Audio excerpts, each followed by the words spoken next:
Une mère enceinte est amenée d'urgence au centre de santé de Bama. Elle est soutenue par 2 voisins. Elle a des vertiges, essoufflements et une toux. Elle présente un regard plafonnant et sa tension artérielle revient à 180 sur 100 mm de mercure. Jean l'a diagnostiquée et traitée pour une dysgravidie et une entérite. Les symptômes de la femme persistent depuis 2 jours, donc il la réfère à l'hôpital général de Bokongo. Arrivée sur place, Marie la reçoit et l'emmène directement dans l'unité de soins. Elle utilise la note de référence du centre de santé de Bama pour comprendre l'état. La note donne ses antécédents. Elle est deuxième part. La date des dernières règles remonte au 23 mars 2022.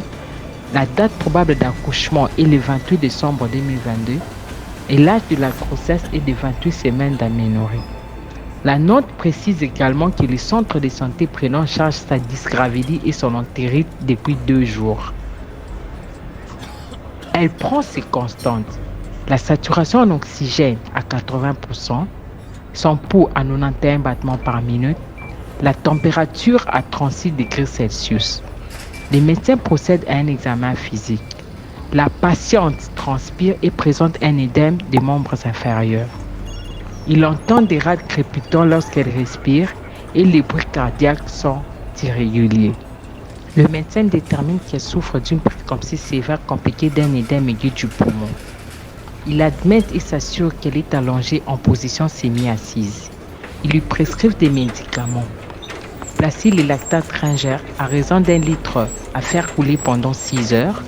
L'oxygénothérapie à raison de 5 litres par minute. Puisque la prééclampsie c'est une urgence, ils doivent arrêter la grossesse pour sauver la mère et les bébés. Ils pratiquent un accouchement par césarienne. Malheureusement, le fœtus était déjà mort lorsqu'ils l'ont retiré.